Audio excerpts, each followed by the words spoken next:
Hey guys, welcome to Relatable. Happy Wednesday. This episode is brought to you by our friends at Good Ranchers. Go to goodranchers.com/Allie. That's goodranchers.com/Allie.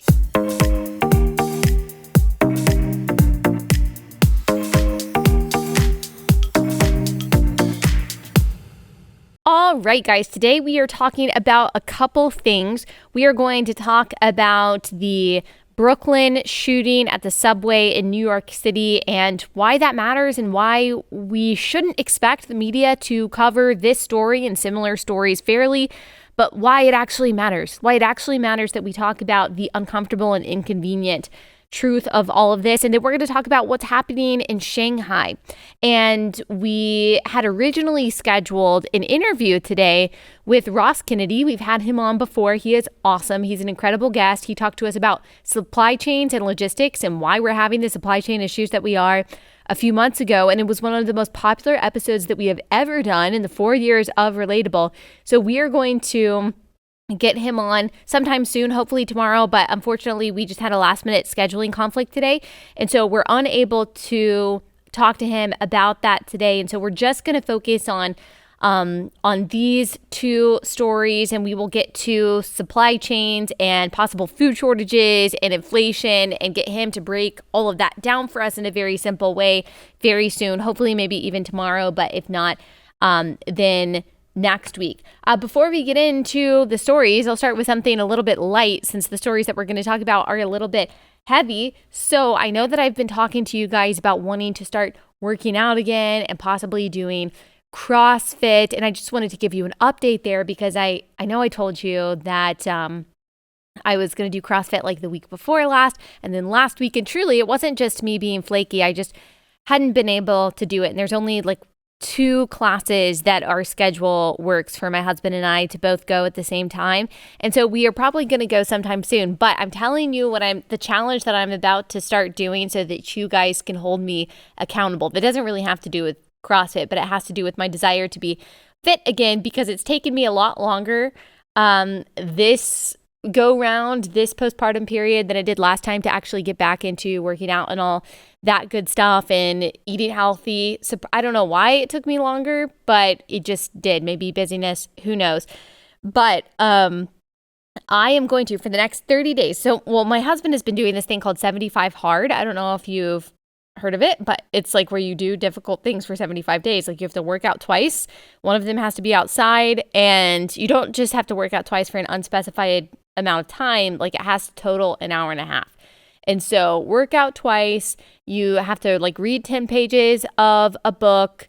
You have to eat some kind of, I don't want to say diet, but some kind of like healthy meal plan, some kind of eating discipline. 75 days is really long. It's really long to do a challenge like that. And my husband has done it every single day, which is not surprising because my husband is super disciplined and I'm very impressed, but I'm not surprised. He's been like that since I met him, and he didn't even need to like lose any weight or anything. He just wanted to challenge himself. Most of us don't have the self-discipline to challenge ourselves at all, and then to actually stick with it every single day. There have been so many days, guys, where it's because like our love language, we just want to like eat ice cream and watch a show together and just like veg on the couch at night. That is our love language and has been for a very long time. So there have been so many nights where he could have just been like, you know what, I'm just going to take a break, or I'm just going to make an exception, or it's fine, or it's been a hard day, or I'm really tired. And he is literally committed to this every single part of it, every single day.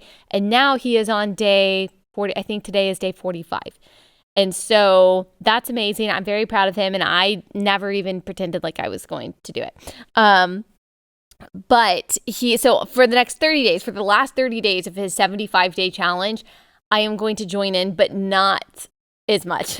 I don't want to like disappoint and then get burnt out or get mad at myself when I don't follow something. So I don't want to set the expectations too high.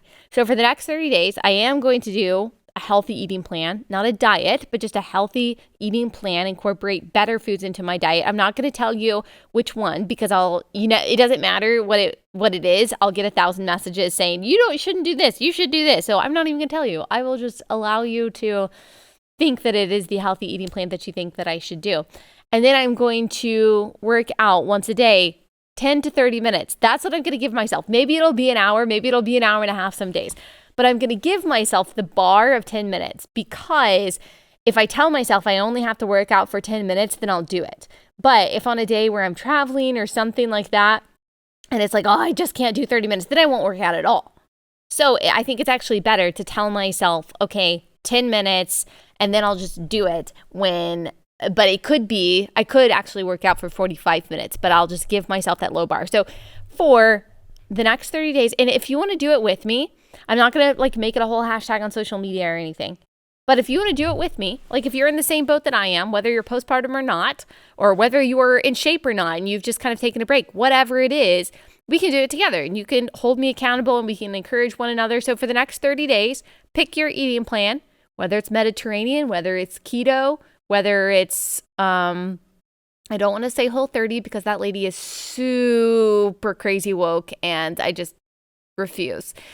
But something that is healthy, even if it's just incorporating more vegetables into your diet and working out 10 to 30 minutes every day. And I'm saying this as someone who hasn't worked out in a while. And so if you're like, I can't do it, you can do it. You can do it. You can do it.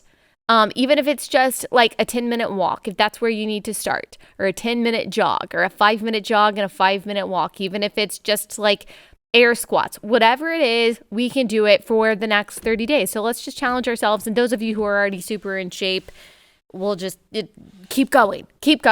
All right. Now we're going to get into some of the bigger stuff, but let me tell you about our sponsor. And that sponsor is Birch Gold. All right. The global upheaval caused by Russia's invasion of Ukraine and also everything that was happening leading up to that, the crippling sanctions on Russian trade are showing to have massive ripple effects across the world, including right here in the United States. It's not just at the gas pump. Food prices are soaring right now, which again, all of that was happening before the invasion too. But certainly the invasion has not made it any better. To quote President Biden, with regards to food shortages, it's gonna be real. Yikes. Friends, inflation continues to skyrocket as the dollar becomes worth less every day. You need to transition some of your nest egg to something of worth with gold and silver from Birch Gold. That's right. Birch Gold will help you convert an IRA or 401k into a tax-sheltered account in gold and silver. Get started now. Text Allie to 989-898. With thousands of satisfied customers and an A+ rating with the Better Business Bureau, Birch Gold can help you protect your savings. Text Allie to 989-898 to get a free info kit on gold. There's no obligation once you get this info. Text Allie to 989-898. Protect your savings with gold. That's Allie to 989-898.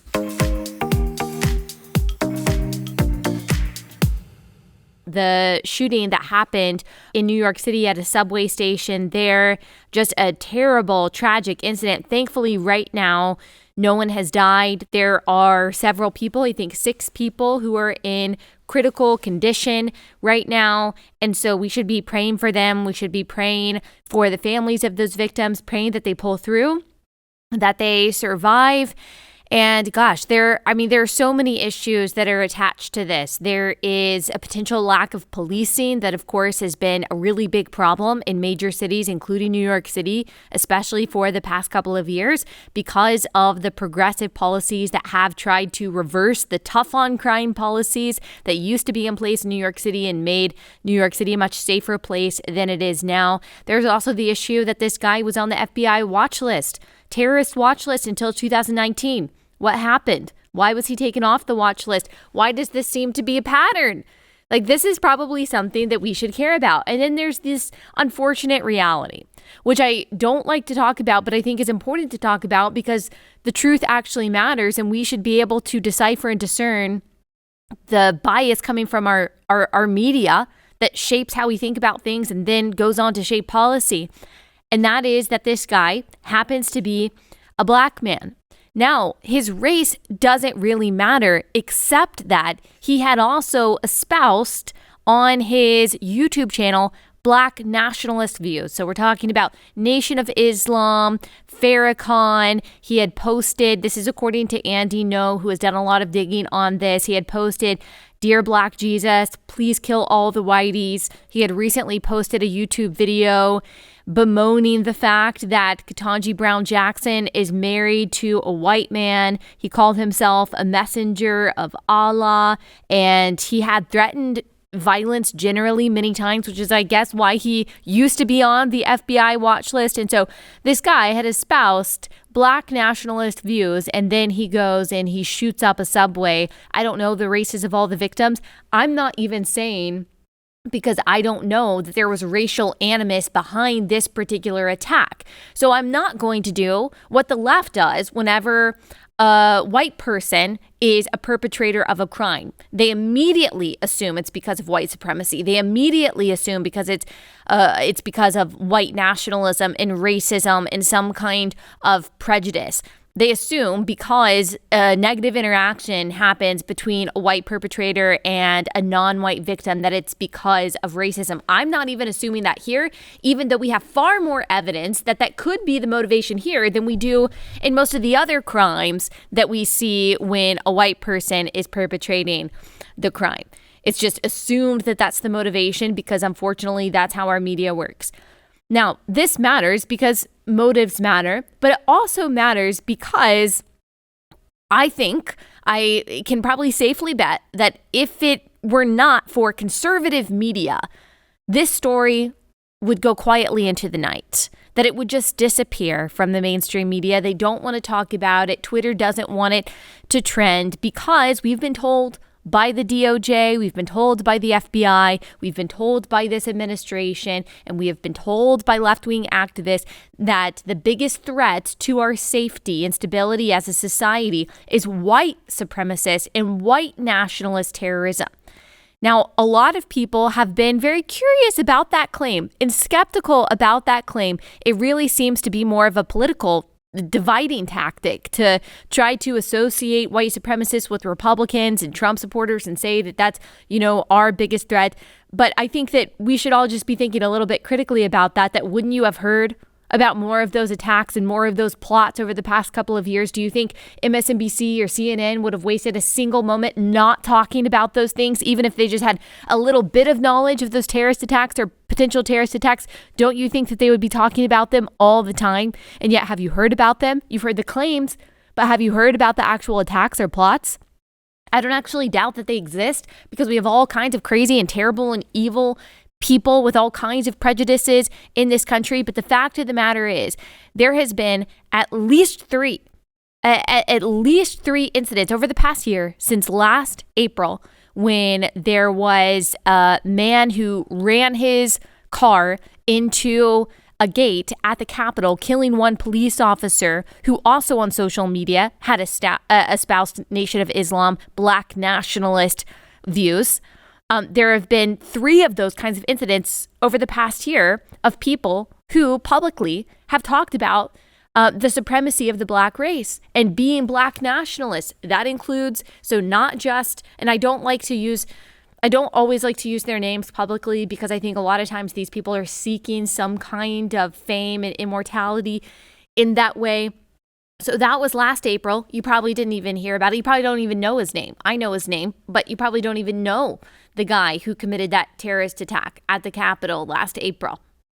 And then you've got the Waukesha attack, the Christmas parade, where a black man who had talked about black nationalist, black supremacist views on social media, Nation of Islam views on social media, ran his truck through a Christmas parade, killing 6 people, including a little boy named Jackson, who was 8 years old. We don't hear about that anymore. You don't hear about that terrorist attack. And now we have this. So at least 3, those are the 3 that I can think of in the last year. Now, I don't know, again, if those views are what motivated them to commit their crimes. I don't know. I'm more humble than a lot of the activists on the left when another type of crime with different racial makeup happens and they just assume the motives. I don't know. But I think that information is pertinent to us trying to figure out what the motivation is behind it. So if we can think of just 3 in the past year, shouldn't we at least say that this kind of terrorism, that these kinds of views are just as much of a threat, at least, that they're just as dangerous at least? Like, shouldn't we be decrying some of the rhetoric that we see these murderers repeat, that we actually see talked about in the mainstream media and from left-wing activists? Like, shouldn't we be talking about that? There's also that heinous crime that happened, is probably a year and a half ago or a couple years ago now. The woman who was a Food Network star, she and her husband in South Carolina murdered this little 3-year-old girl who was white that they adopted. And she had, just a few weeks before they beat this little girl to death, she had talked about white privilege and how the white children that she adopted had white privilege and her black children didn't. Again, down the memory hole.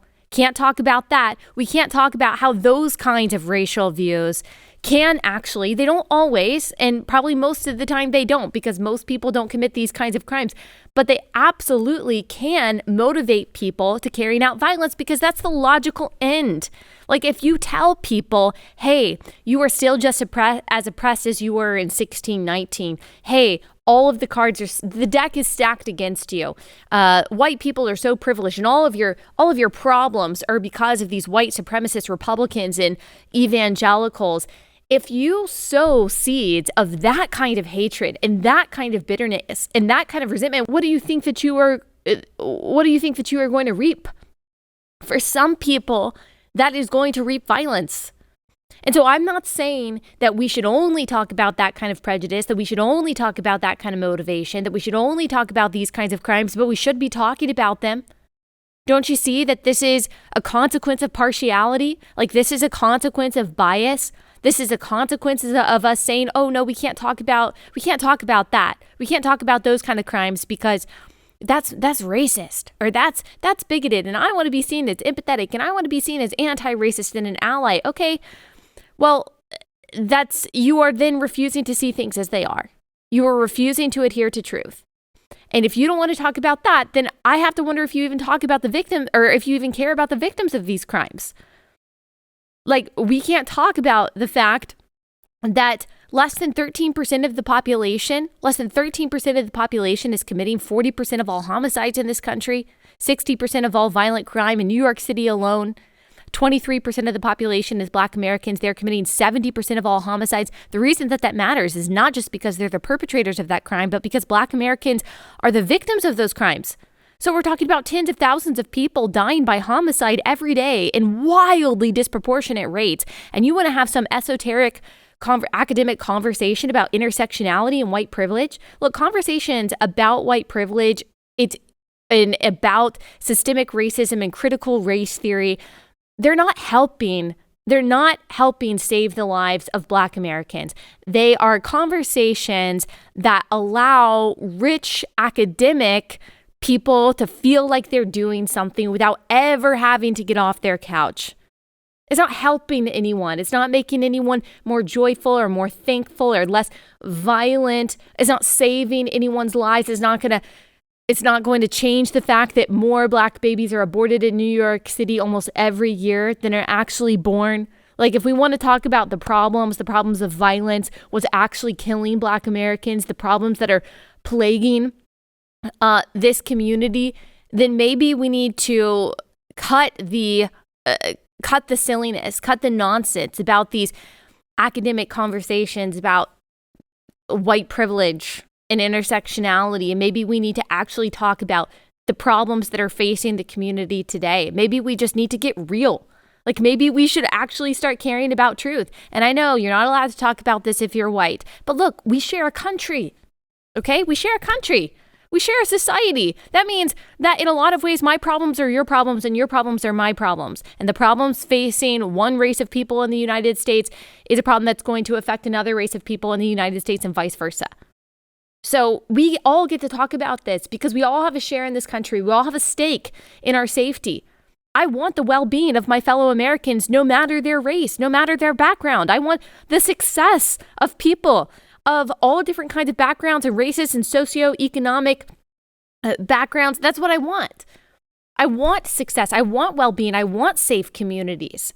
I don't want unfair discrimination and prejudice, but I also don't want racial bitterness that is based on a narrative that is simply not true, that blinds us from seeing the truth. Because when we are blinded from seeing the truth, again, that shapes our perspectives, and our perspectives then shape policy. And policy then, of course, as we say so much, affects people. The truth actually matters. The truth actually matters. It also matters to the victims of these crimes that we don't stop talking about what's going on. It's actually the more compassionate thing to do, not to allow these to sweep under the rug. It's the most hateful thing we can do, to ignore crimes because the race of the perpetrator doesn't fit our narrative, and only talk about crimes when the white person is the perpetrator. That tells us a lot. That tells us a lot about you and what you actually care about. We should be talking about instances where people are hurt, no matter the narrative that it fits into, no matter the race. So let's pray for wisdom and for guidance in saying and believing and seeing that which is actually true. Maybe start questioning a little bit what the people in your life choose to highlight versus not. Those who say that they care for social and racial justice. Maybe start questioning the mainstream narratives on things. Maybe start questioning the messages that you even hear from our federal government about what the biggest threats are. Maybe just start asking some questions and start doing some digging yourself. That's all I'm asking you to do. This is a tragic incident. Oh, and not to mention, there was a mass shooting in Sacramento, just a couple weeks ago. And why haven't we heard about that? Did you even know that happens? Well, again, the race of the perpetrators, it just doesn't fit the mainstream narrative. We're not allowed to talk about that. Apparently, that doesn't matter. This will be used, of course, as a way to talk about gun control and all of that. But it's just because that's the only way that this fits into a left-wing narrative. We're not allowed to talk about what could be the motivations behind this and the level of homicide and crime that is facing those communities and has for a very long time, that hasn't been helped by affirmative action, that hasn't been helped by the welfare state, that hasn't been helped by the democratic policies that have dominated these communities for decades. Maybe, again, we should just get real. All right, I want to talk a little bit about Shanghai. First, let me stop and tell you the craziness of the world, the headlines. Is it making you a little bit nauseous? Is it making you a little bit queasy because you're a little bit anxious about everything that's going on? Well, you shouldn't be, because God is sovereign and he is in control, and not even a hair can fall off your head without his knowledge and apart from his sovereign will. So you shouldn't be nauseous. But in case you are, for anxiety or other reasons, you might need relief band. There's really no worse feeling than feeling nauseous, especially if you're in public or on an airplane or something and you don't have nowhere to go.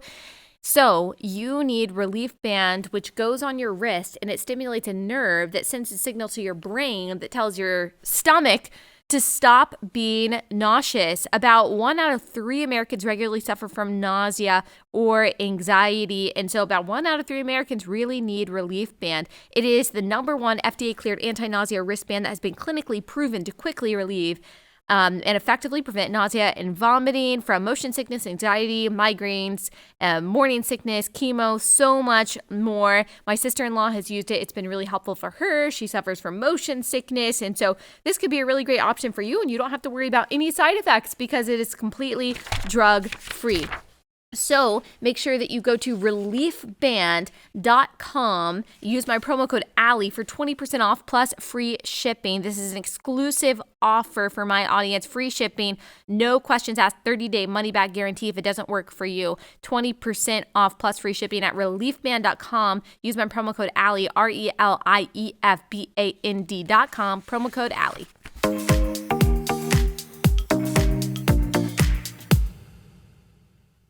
Okay, let's talk a little bit about Shanghai, which is another very just awful story that I don't think is being fairly covered by the media. And maybe that's kind of the theme for today, because we're seeing, we always see a lot of propaganda from the mainstream media because they want to cover for the people that they want to cover. And so they just cannot bring themselves to actually report things in an unbiased way, even though that is supposed to be their job. And our world would be so much better if we had an unbiased media. But the media, yes, they are covering somewhat what's going on in Shanghai, But they're afraid, as well as the corporations that are so quick to criticize us. They're afraid of being too harsh. Like, they're afraid of being too critical of China because China has China, the CCP, and just really the Chinese market in general, but especially the CCP.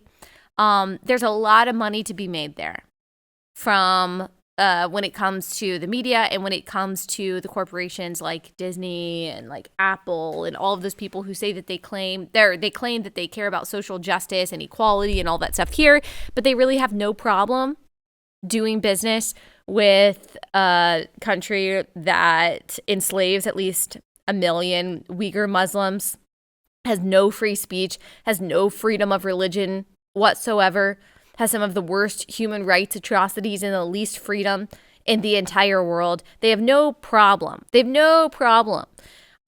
over backwards to try to appease them and to work with them. But if it comes to like a heartbeat bill in Georgia, or some kind of law in Florida that says, hey, teachers can't talk about gender switching to 5-year-olds. And then these companies will freak out and say, oh, for the sake of justice and equality, I'm not going to work with this state, or we're going to protest this state. Come on, it's all fake. And so you're not going to see a whole lot of like really harsh, critical coverage of what's happening in Shanghai, which, like I said, is that the CCP has locked tens of millions of Chinese people and Americans, people of all different nationalities that are in Shanghai, in their homes for, I think, a couple weeks now. And they can't leave to get food. They can't leave for any reason. And the videos that we are seeing come out of Shanghai are truly awful. I mean, you have people protesting by putting their empty refrigerators like on the balcony of their apartments so that you can see that they've run out. Our researcher was saying from a source that she has there, she was actually able to come back to the States, this family, but for dinner, like they were sharing one single chicken breast between the three of them. So we're talking about families starving in Shanghai because the CCP is not providing them with food. This is, by the way, what was happening at the beginning of COVID, but they've got the zero COVID policy where they're saying we can't have any positive cases of COVID, which is insane for the vast majority of people, especially with the variants out there now. It's going to be a mild cold, like it doesn't matter. So I'm sure there's some ulterior motive going on here. In a city that has about 40 million people, I believe there were like 90,000 positive cases, which is a very small number of people. And again, the mortality rate is going to be super low, but people are actually dying by starvation now. People are dying by starvation and lack of water in Shanghai. People are killing themselves. It's a whole other thing. You've got an epidemic of people throwing themselves off balconies and murdering and committing suicide because of loneliness, because of starvation. I mean, people are just pushed to desperation. You're basically locking people down in solitary confinement, which is one of the cruelest punishments that you can inflict on a person. And I think another reason why the media is not going to cover this fairly, because there are absolutely politicians here in the United States, although I don't think their motivation would be starvation and like isolation-induced suicide, they would absolutely say that this is something that needs to be done, that this is how we combat COVID. I guarantee you there are politicians, Democrat politicians in the United States who would have gone to this length, that they would have implemented these kinds of draconian policies 100% if they were legally allowed to, if they hadn't gotten any political pushback. I mean, we already saw some of this in a lot of Democratic areas at the beginning of COVID. And we certainly saw in places like Pennsylvania and places like New York, elderly people being forced back into their nursing homes when they were COVID positive and when the people around them were COVID positive. And thousands of them died unnecessarily because of that policy in these blue states. I mean, so that's not too far from what's happening in Shanghai. So that's another reason why the liberal media is not going to be covering this fairly, because they still have latched on to this nonsensical notion that has always been unscientific, that lockdowns work, that lockdowns help. And that just the more you restrict, the more compassionate you are. It's like they don't care when people die by suicide. They don't care when people die by starvation. They don't care when people die because they can't get the treatment that they need. And that's apparently happening in Shanghai. There was this terrible story of this elderly man. He was unable to get the treatment that he needed for kidney failure, which could have been treated because they are simply not treating people for anything other than COVID. And he was forced into isolation. And so there are absolutely politicians here in Australia, abroad, in Canada. There are stories like this abound where from infants to elderly people, they were not able to get the health care that they needed, the life-saving care that they needed because of COVID policies. And so that's another reason you're not going to see a whole lot of, you'll see some, but a whole lot of fair coverage of what's happening in Shanghai because a lot of people admire the CCP. I mean, Justin Trudeau, the Prime Minister of Canada, literally said that he admires China for its basic dictatorship back in 2013. And of course, we saw that manifested in how he treated the Freedom Convoy. And so it's really, really terrible. Kids are being separated from their parents if they test positive. And if they test positive, if anyone tests positive in someone's apartment building, then the whole building is shut down for another 2 weeks. I mean, it's insanity. It's insanity. And it was a terrible video of this little kid in this hazmat suit that was way too big for him, being pushed and prodded by the CCP, taken away from his parents to go to this quarantine facility. And reportedly, the quarantine facilities there in Shanghai are awful. You obviously have no privacy. There's apparently no warm water. There's no indoor plumbing, apparently, or lacking indoor plumbing. The food isn't good. And so, I mean, this is who the CCP is. There's no such thing as a human right. They don't have a constitution. They don't believe that human beings are all made by God and therefore have equal rights, which, by the way, a lot of people in this country don't believe that either, which is how they justify their draconian treatment of people in the name of just keeping power.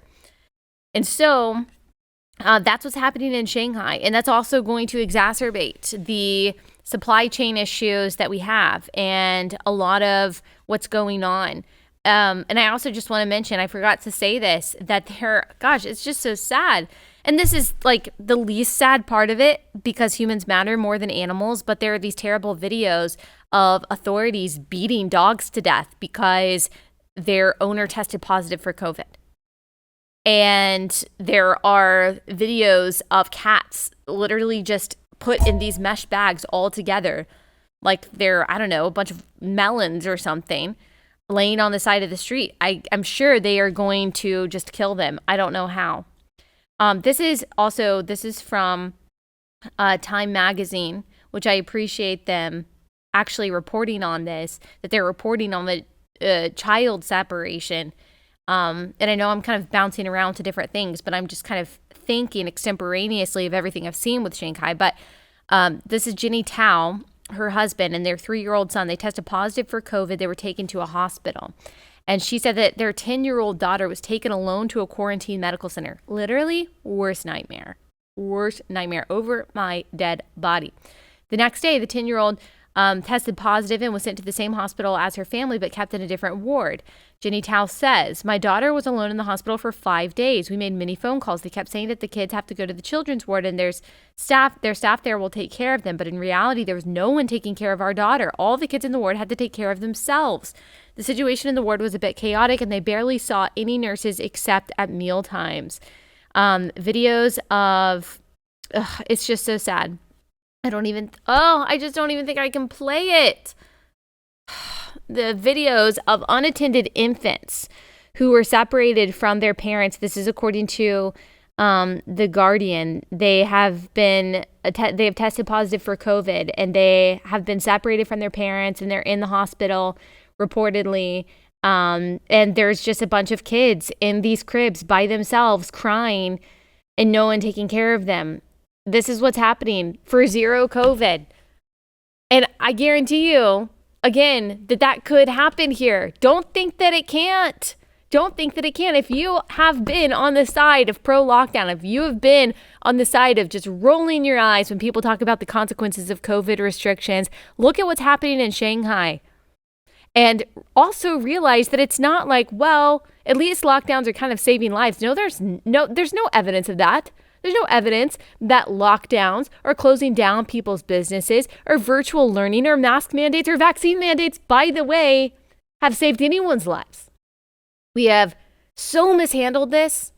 I am so frightened for what's to come when there is inevitably another pandemic. Apparently, that's something that Bill Gates is already talking about.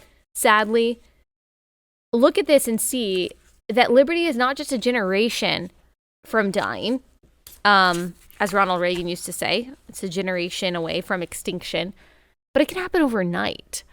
And what happens in China can absolutely happen here, especially when you have so many politicians and the family of the President of the United States.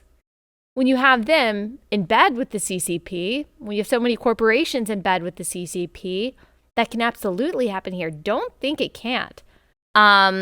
Let's get into the next sponsor for the day, and then I'll give us some more words of encouragement in just 1 second.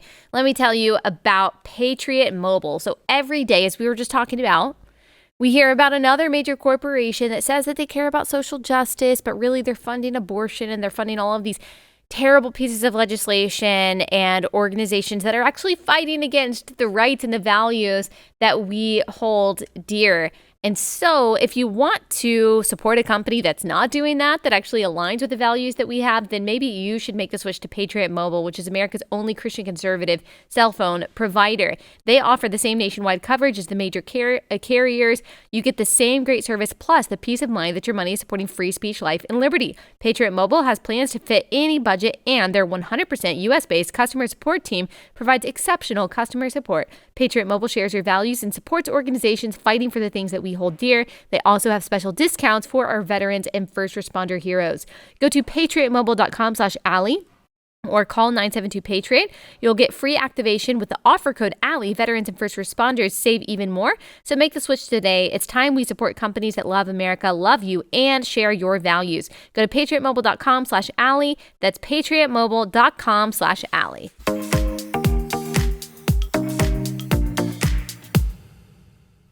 All right, let us finish this out because I know we talked about some heavy things today, but we had a bit of a lighter episode yesterday, and so try to balance it. But I always like to end these heavy episodes with a reminder that God is completely and totally sovereign, that nothing surprises him, that nothing shocks him, that nothing throws him off, that there is nothing that makes him look down and say, uh-oh, I didn't see that coming. He is not getting off his throne. He's not worried. He's not concerned. He's not, again, wondering what is going to happen. He is completely and totally in control. He is omnipotent. He is omniscient. He is omnipresent.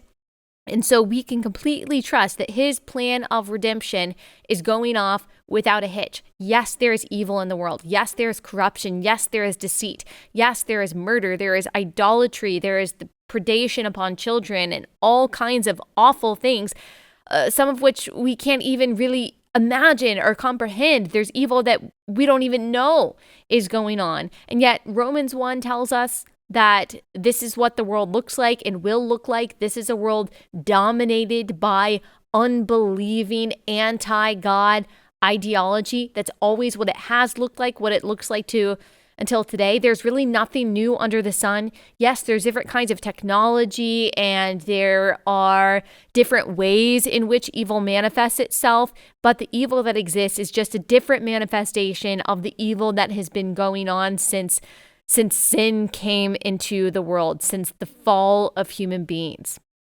And so we have to trust that God is going to avenge evil, that he is going to take care of wickedness, that one day wickedness will be no more. There will be no more sadness. There will be no more corruption. There will be no more war. There will be no more partisanship. There will be no more lying media. There will be no more sickness. There will be no more evil tyrants, that Jesus is going to reign in perfect peace, and every knee will bow and every tongue will confess that Jesus Christ is Lord. That is what we have to look forward to. Now, between now and then, what's our role? Our role is to be salt and light.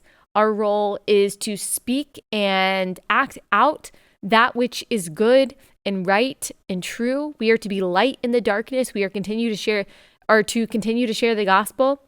We are to continue to point people to what is true. I'm talking factually true, scientifically true, morally true, biblically true. All truth is God's truth. And I do think that we should be vessels of truth in every way, to love in a way that is inextricably intertwined with truth.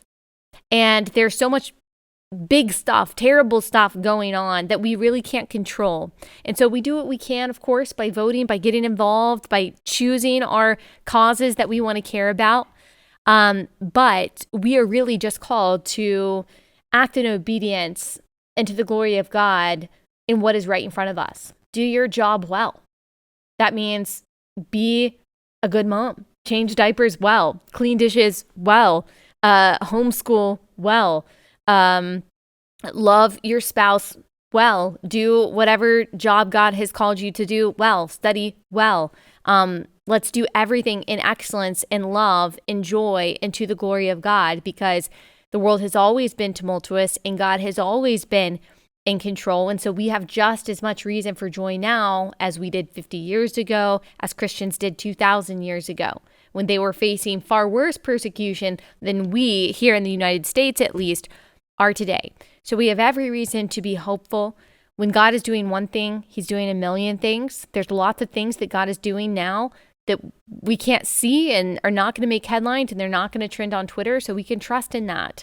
Of course, continue to pray for victims of evil, continue to pray for justice and goodness and for God's will to be done on earth as it is in heaven, and act in obedience. But we can't be riddled with anxiety about these things, because we have faith in a God who says that he has got it completely and totally. Let me tell you about a very fitting last sponsor for the day before we head out of there, and that is Dwell.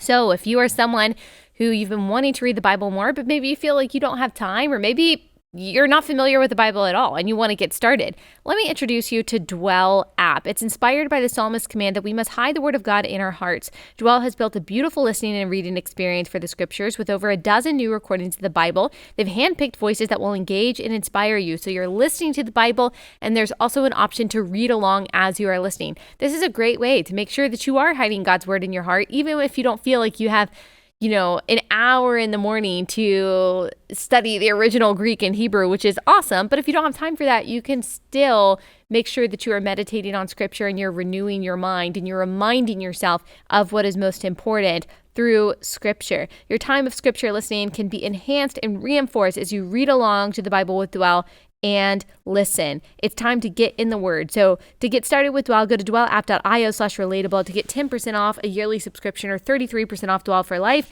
That 33% off means you save $50. So make sure to visit dwellapp.io/relatable. Commit to scripture for the rest of this year or for life. That's dwellapp.io/relatable, dwellapp.io/relatable.